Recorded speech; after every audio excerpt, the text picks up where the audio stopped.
Hi friends, welcome back to my channel. ಎಲ್ಲರೂ ಹೇಗಿದ್ದೀರಾ? ಚೆನ್ನಾಗಿದ್ದೀರಲ್ಲ ಫ್ರೆಂಡ್ಸ್? ನಾನು ಚೆನ್ನಾಗಿದ್ದೀನಿ. ಇವತ್ತಿನ ವೀಡಿಯೋದಲ್ಲಿ ನಾನು ಸಿಂಪಲ್ಲಾಗಿ ಹೇಗೆ ಬೇಳೆ ಸಾಂಬಾರು ಮಾಡೋದು ಅನ್ನೋದನ್ನ ನಿಮ್ಮ ಜೊತೆ ನಾನು ಶೇರ್ ಮಾಡ್ಕೊತಾ ಇದ್ದೀನಿ. ಸೊ ಯಾರಿಗೆ ಅಡುಗೆ ಬರೋದಿಲ್ಲ, ಅಡುಗೆ ಮಾಡೋದು ಕಷ್ಟ ಅನಿಸುತ್ತೆ ಅಂಥವ್ರು ಕೂಡ ಸುಲಭವಾಗಿ ಒಂದು 5ರಿಂದ 10 ನಿಮಿಷದೊಳಗಡೆ ನಾವು ಆರಾಮಾಗಿ ಬೇಳೆ ಸಾಂಬಾರು ಮಾಡ್ಕೊಬೋದು ಫ್ರೆಂಡ್ಸ್. ಇದನ್ನು ಮುದ್ದೆಗಾಗಲಿ ಅನ್ನಕ್ಕಾಗಲಿ ತುಂಬ ಚೆನ್ನಾಗಿರುತ್ತೆ.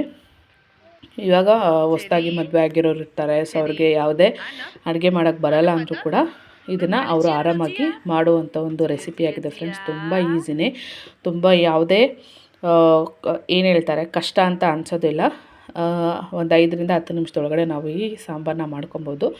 ಅದ್ರ ಜೊತೆಗೆ ನಾನು ಇಲ್ಲಿ ನನ್ನ ಮಗ ಆಟಾಡ್ತಾ ಇರೋದು ಒಂದು ಕ್ಲಿಪ್ಪಿಂಗನ್ನು ಆ್ಯಡ್ ಮಾಡಿದ್ದೀನಿ ಫ್ರೆಂಡ್ಸ್. ಅವತ್ತು ಮೊನ್ನೆ ಮಳೆ ಬಂದಿತ್ತು. ಸೊ ಮಳೆ ಬಂದಿರುವಾಗ ಅವನು ಇಲ್ಲಿ ಮಳೆ ಬಂದಾಗೆಲ್ಲ ಈ ಕಿಟಕಿ ಹತ್ರ ಬಂದು ಆ ಮಳೆ ನೋಡಿ ಎಂಜಾಯ್ ಮಾಡೋದೇ ಅವನದು ಕೆಲಸ ಆಗಿರುತ್ತೆ. ಸೊ ಅವನಿಗೆ ಮಳೆ ಅಂದರೆ ತುಂಬ ಇಷ್ಟ. ಏನಾಗ್ತಾಯಿದೆ ಅಂತ ಅವನ ಹೈಟ್ ಸಾಕಾಗಲ್ಲ ಅಂದ್ರೂ ಏನೋ ಕ್ಯೂರಿಯಾಸಿಟಿ, ಅವನಿಗೆ ನೋಡೋ ಅಂಥ ಕ್ಯೂರಿಯಾಸಿಟಿ ಮಳೆ ಬಂದರೆ. ಸೊ ಆ ರೀತಿ ಇಲ್ಲಿ ಮಾಡ್ತಾಯಿದ್ದಾನೆ. ನಾನು ಅವನ ಜೊತೆ ಕೂತ್ಕೊಂಡು ಅದನ್ನ ಎಂಜಾಯ್ ಮಾಡ್ತಾಯಿದ್ದೀನಿ ಫ್ರೆಂಡ್ಸ್. ಇನ್ನು ಮಕ್ಕಳು ಚಿಕ್ಕವರಾಗಿದ್ದಾಗಿರುವಂಥ ಅನುಭವನೇ ಬೇರೆ ಇರುತ್ತೆ. ಮಕ್ಕಳು ದೊಡ್ಡವರಾದ್ಮೇಲೆ ಒಂಥರ ಇರುತ್ತೆ ಫ್ರೆಂಡ್ಸ್. ಅಂದರೆ ಈ ಮುಗ್ಧತೆ ಆಗಲಿ, ಅವ್ರ ಜೊತೆ ಆಟಾಡ್ತಾ ಇರೋಂಥ ಕ್ಷಣಗಳನ್ನ ನೆನೆಸ್ಕೊಂಡ್ರೆ ಒಂಥರ ಖುಷಿ ಆಗುತ್ತೆ ಫ್ರೆಂಡ್ಸ್.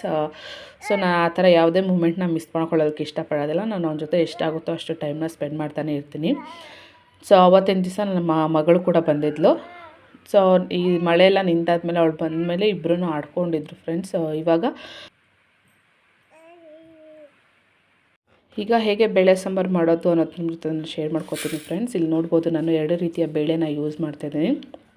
ಒಂದು ಅವರೆಬೇಳೆ, ಮತ್ತೊಂದು ತೊಗರಿಬೇಳೆ ಫ್ರೆಂಡ್ಸ್. ಈ 2 ಹಾಕೋದ್ರಿಂದ ತುಂಬ ರುಚಿಯಾಗಿರುತ್ತೆ.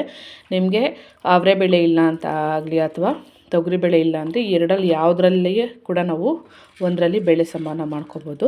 ಇಲ್ಲಿ ನೋಡ್ಬೋದು, ನಾನು 1 ಹಿಡಿಯಷ್ಟು ಅವರೆಬೇಳೆ ತೊಗೊಂಡಿದ್ದೀನಿ ಮತ್ತು ಒಂದು 2 ಹಿಡಿಯಷ್ಟು ತೊಗರಿಬೇಳೆನ ತೊಗೊಂಡಿದ್ದೀನಿ. ಸೊ ಅದನ್ನ ಚೆನ್ನಾಗೆಲ್ಲ ವಾಶ್ ಮಾಡಿ ನಾನು ಇವಾಗ ಇಲ್ಲಿ ತರಕಾರಿನ ಸೇರಿಸ್ಕೊತಾ ಇದ್ದೀನಿ ಫ್ರೆಂಡ್ಸ್. ಇಲ್ಲಿ ನೋಡ್ಬೋದು ಏನು ತರಕಾರಿ ಹಾಕ್ಕೊತಾ ಇದ್ದೀನಿ ಅಂತಂತಂದರೆ ಒಂದೆರಡು ಬದನೆಕಾಯಿ, ಮೂಲಂಗಿ ಮತ್ತು ನೌಕೋಲಿತ್ತು ಫ್ರೆಂಡ್ಸ್. ಅಷ್ಟೇ ಹಾಕ್ಕೊತಾ ಇದ್ದೀನಿ ಸದ್ಯಕ್ಕೆ. ಅಷ್ಟೇ ನಮ್ಮ ಮನೆಯಲ್ಲಿ ತರಕಾರಿ ಇದ್ದಿದ್ದು. ಸೊ ಯಾವ ತರಕಾರಿ ಇದೆ ಅದನ್ನು ನಾನು ಯೂಸ್ ಮಾಡ್ತಾಯಿದ್ದೀನಿ. ಸೊ ಇಲ್ಲಿ ಬೇಳೆ ಸಾಂಬಾರಿಗೆ 2 ಟೊಮೊಟೊ ಎಕ್ಸ್ಟ್ರಾ ಹಾಕಿದ್ರೆ ತುಂಬ ಚೆನ್ನಾಗಿರುತ್ತೆ. ನಾನಿಲ್ಲಿ 4 ಟೊಮೊಟೊನ ಹಾಕ್ತಾಯಿದ್ದೀನಿ. ಅದು ಚಿಕ್ಕದಾಗಿರೋದಕ್ಕೆ 4 ಹಾಕ್ತಾಯಿದ್ದೀನಿ. ದೊಡ್ಡದಾಗಿದೆ 2 ಟೊಮೊಟೊ ಹಾಕ್ಕೊಂಡಿರ್ತಾಯಿದ್ದೆ. ಮತ್ತು ಬೆಳ್ಳುಳ್ಳಿ ಕೂಡ ನಾನು ಸುಲಿದು ತರಕಾರಿ ಜೊತೆನೇ ಮಿಕ್ಸ್ ಮಾಡಿದ್ದೆ. ಸೊ ಬೆಳ್ಳುಳ್ಳಿ ಕೂಡ ಹಾಕಿದ್ದೀನಿ. ಇಷ್ಟನ್ನು ಕೂಗಿಸ್ಕೊಂಡ್ರೆ ಸಾಕು ಫ್ರೆಂಡ್ಸ್. ಇದನ್ನು 2ರಿಂದ 3 ವಿಸಿಲು ಕೂಗಿಸ್ಕೊಂಡು, ಮತ್ತು ಇದ್ರ ಜೊತೆಗೆ ಏನು ಅಂತಂತಂದರೆ ನಾನು ಇವಾಗಲೇ ಬೇಳೆ ಸಾಂಬಾರು ಪುಡಿನ ಕೂಡ ಇದರಲ್ಲಿ ಮಿಕ್ಸ್ ಮಾಡ್ಕೊತಾ ಇದ್ದೀನಿ ಫ್ರೆಂಡ್ಸ್. ಯಾಕಂತಂತಂದರೆ ನಾವು ಒಗ್ಗರಣೆಯಲ್ಲಿ ಕೂಡ ಸಾಂಬಾರು ಪುಡಿನ ಮಿಕ್ಸ್ ಮಾಡ್ಕೊಬೋದು.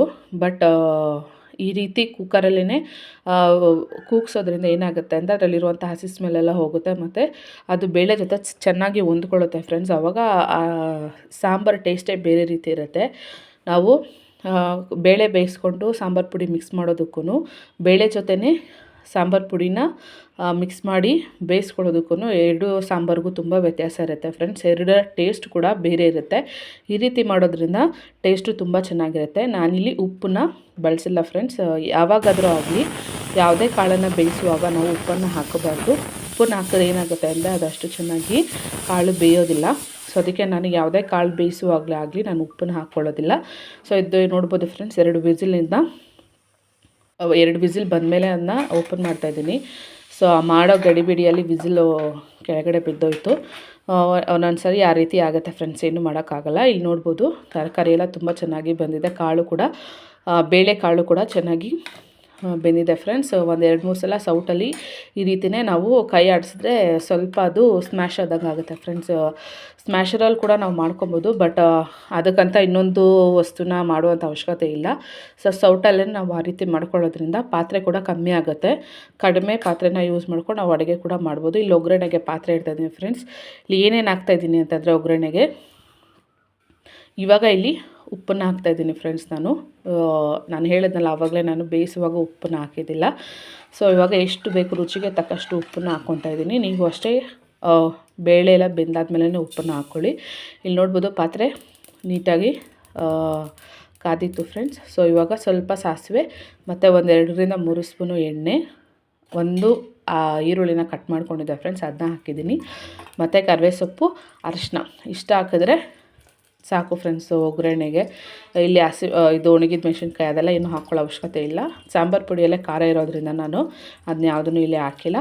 ಇಷ್ಟು ನೋಡ್ಬೋದು ಫ್ರೆಂಡ್ಸ್, ಇಷ್ಟು ಹಾಕಿದ್ರೆ ಸಾಕಾಗುತ್ತೆ. ಇದು ಚೆನ್ನಾಗಿ ಒಗ್ಗರಣೆ ಎಲ್ಲ ಈರುಳ್ಳಿ ಎಲ್ಲ ಚೆನ್ನಾಗಿ ಫ್ರೈ ಆದಮೇಲೆ ನಾವು ಏನು ಕೂಗಿಸ್ಕೊಂಡಿದ್ದೀರಿ ಬೇಳೆದು ತರಕಾರಿ ಎಲ್ಲ ಬೇಯಿಸ್ಕೊಂಡಿರ್ತಲ್ಲ ಫ್ರೆಂಡ್ಸ್, ಅದನ್ನು ಇದ್ರ ಜೊತೆ ಮಿಕ್ಸ್ ಮಾಡಿಕೊಂಡ್ರೆ ಸಾಂಬಾರು ರೆಡಿ ಆಗುತ್ತೆ. ಒಂದು 5ರಿಂದ 6 ನಿಮಿಷ ಅದನ್ನ ಚೆನ್ನಾಗಿ ಕುದಿಸಿದ್ರೆ ಸಾಂಬಾರು ರೆಡಿ ಆಗುತ್ತೆ ಫ್ರೆಂಡ್ಸ್. ಇದು ಮುದ್ದೆಗೆ, ಅನ್ನಕ್ಕೆ ತುಂಬ ಚೆನ್ನಾಗಿರುತ್ತೆ.